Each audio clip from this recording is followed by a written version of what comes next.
Marathi ICDS या चॅनलवरती सर्वांचे स्वागत। आज आपण KYC कसं करायचं ते पाहून घेऊया। सर्व अंगणवाडी सेविकांचं आधार व्हेरिफिकेशन झालं असेल, काही जणींचं झालेलं नाही आहे, तर आधार व्हेरिफिकेशन करत असताना सुद्धा काही अडचणी येतात, त्या एकदा फक्त क्लिअर करा। जर का ज्यांचं होत नाही आहे तर CDP सुपरवायझर डॅशबोर्डवरती जेव्हा अंगणवाडी सेविकेची AWC यूजरमध्ये माहिती भरली जाते, ती माहिती आधार कार्डावरील जे नाव आहे त्या नावांनीच भरली गेलेली असेल तर आधार व्हेरिफिकेशन व्हायला काही अडचण येत नाही। तर ज्यांचे आधार कार्ड व्हेरिफिकेशन झालेले नाही आहेत त्यांनी एकदा काय करायचं आहे, सुपरवायझर डॅशबोर्डवरती जाऊन तिथे AWC यूजरमध्ये अंगणवाडी सुपरवायझर मॅडमनी ते पाहायचं आहे की त्या जे नाव भरलेलं आहे ते नाव आधार कार्डवर जे भरलेलं आहे तेच नाव आहे की नाही। अंगणवाडी सेविकेच्या आणि मदतनीसच्या नावाच्या संदर्भात किंवा मोबाईल नंबरच्या संदर्भात काही बदल करायचा असेल तर आपण डॅशबोर्डवरती मास्टरमध्ये जाऊन AWC यूजरमध्ये जाऊन हा बदल करू शकतो। तर या प्रकारे बदल केला। काही जणांमध्ये काय झालेलं आहे, मदतनीसची नावं डबल आलेली आहेत किंवा सेविकेच्या जागी मदतनीस झालेला आहे, मदतनीसच्या जागी सेविका झाला असेल तर हा सुद्धा बदल आपल्याला फक्त डॅशबोर्डवरती बदल करता येऊ शकतो। अदर सुपरवायझर मॅडमनी AWC यूजरमध्ये जायचं आहे, मास्टरमध्ये जाऊन आणि तिथे जाऊन त्या अंगणवाडी सेविकेचं नाव बदलायचं आहे, मदतनीस असेल तर मदतनीसचं नाव बदलायचं आहे।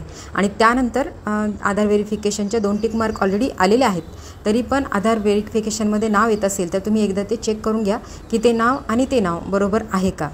आज आपण KYC बद्दल हा व्हिडिओ तयार करायला घेतलेला आहे।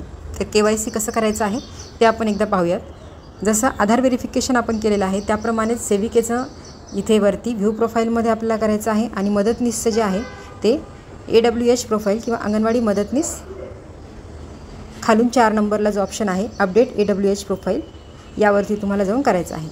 तर आपण सेविकेचं पाहूयात। व्ह्यू प्रोफाईलमध्ये जायचं आहे। व्ह्यू प्रोफाईलमध्ये गेल्यानंतर तुम्हाला अशी स्क्रीन दिसेल। यामध्ये 2 टिक मार्क आलेले आहेत। आधार व्हेरिफिकेशन झालेलं आहे, आधार व्हेरिफिकेशन झालेलं नसताना यादीमध्ये नाव येतं पण टिक मार्क येतात, असे पण काही उदाहरणं आहेत। तर तुम्ही एकदा डॅशबोर्डवरती जाऊन नाव बदल जे काय आहे ते बदल करून घ्या। आता आपण eKYC पाहूयात। eKYCमध्ये काय करायचं आहे, कंप्लीट eKYC या ऑप्शनवरती क्लिक करायचं आहे। इथे ब्ल्यू जे बटन आहे, ब्ल्यू जे चिन्ह दिसतंय, कलर दिसतोय, त्या कलरवरती तुम्हाला क्लिक करायचं आहे। हे केल्यानंतर तुम्हाला अशी स्क्रीन येईल। या स्क्रीनवरती तुम्हाला काय करायचं आहे, इथे आधार कार्ड प्रविष्ट करायचं आहे। जो सेविकेचा आधार नंबर असेल तो आधार कार्ड समोर घेऊन तुम्हाला तिथे आधार कार्ड टाकायचं आहे। या ठिकाणी हा जो कॅप्चा दिलेला आहे तो कॅप्चा व्यवस्थित पाहून तुम्हाला इथे टाईप करायचा आहे। हे केल्यानंतर तुम्हाला नेक्स्ट करायचं आहे।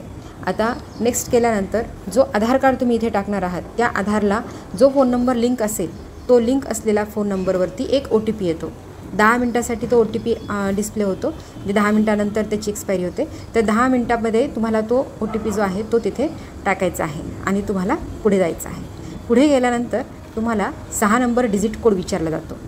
तर 6 नंबर डिजिट कोड जो आहे तो तुम्हाला फॉरगॉट पिन म्हणून तुम्ही तिथे टाकायचा आहे। फॉरगॉट पिन केल्यानंतर समोर तुम्हाला जन्मतारीख येते।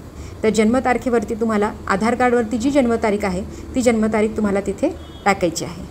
ती जन्मतारीख टाकल्यानंतर परत एकदा ते 6 डिजिट पिन विचारतं।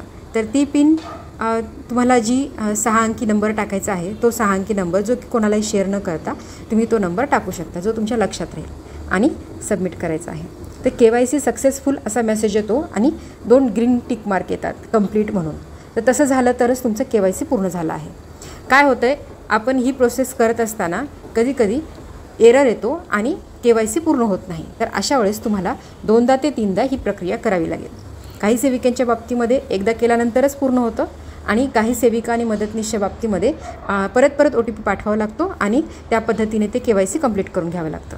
तर अशी आहे ही KYCची प्रक्रिया। सोपी आहे, फक्त थोडंसं संयम धरून थोडा वेळ लागत असेल तर 2दा 3दा तुम्ही हे ट्राय करून KYC कंप्लीट करून घ्यायचं आहे। धन्यवाद मित्रांनो।